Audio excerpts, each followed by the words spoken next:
So in today's video, we're going to focus on what stats you should increase and why that even matters. Alright, so let's first go over some basic concepts first. Your HP is the overall damage you can take before your character ends up dying. The attack stat is how much damage your character can deal out when attacking other players. And your defense is how much damage you can take without being affected by the attack. And critical is how often you add bonus damage to your attacks. And then also you should understand some basic rules. The higher your stats are in one category, the bigger boost you will gain from medals that provide a percentages boost. For example, look at this Sabo. If we equip HP medals to his HP stat, it will rise. So you can just equip this even shower medal and then this low medal so you can get an example. So HP was increased by 34%. Therefore, Sabo's overall HP became an additional 2,617. Okay, so now that you know the higher your stat is, the more you will gain from HP boost, attack boost, defense boost, and crit when you equip the medal.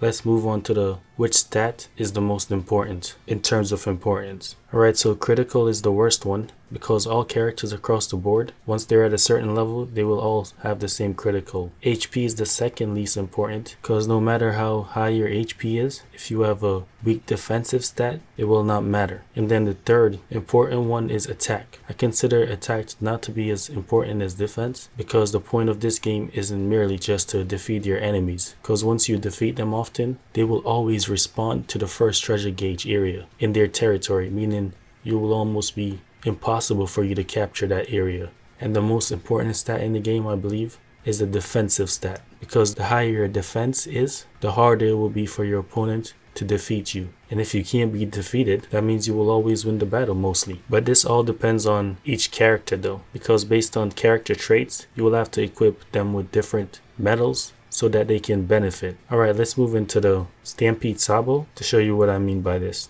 So with the Stampede Sabo, you have to equip him with critical medals because he do have a trait that every time you inflict a critical damage to the opponent will be afflicted with a flame status, meaning that throughout the battle, as long as they're afflicted, they will take more damage. So with this character, it is okay if you equip them with medals that increase critical. But the only thing is that you don't want to focus too much on one stat, because if you do, your character will become unbalanced.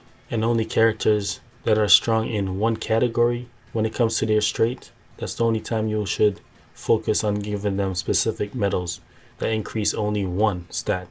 And as you can also see, because Sabo's critical damage is originally 9% at base, once I equipped him with the Luffy and the Mihawk medal that increases crit by 26%, it only gave him an additional 2.34% to his base, which honestly isn't all that great. So as I said before, you must always keep in mind that the higher your base stat is, the more you will gain from percentage boost. And also let's go back to the Defender Sabo to show you if I take off the Law medal from him, his stat will change dramatically. Because on the Law medal, I have him increase HP by 640. So this now isn't a percentage boost, it's just a flat out boost. So let's see what happens once I take it off and put a different medal that's a percentage boost. Now it went from 34% to 46% after equipping the Foxfire medal that increased HP by 12% and 11% on 2 slots. This just shows that percentage boosts always triumph over flat out boosts. My goal in these type of videos is to help you, the player, understand the game better. And if you do like videos on medal guides, leave the video a like and do comment down below if you do want to see a part 2 where I go in depth on medals and how to get better medal grades and how to farm event medals, which that part isn't too hard. But if you do like medal guides, please leave a like and comment down below. And thank you very much for watching, and I hope to see y'all in the comments down below. Alright, peace.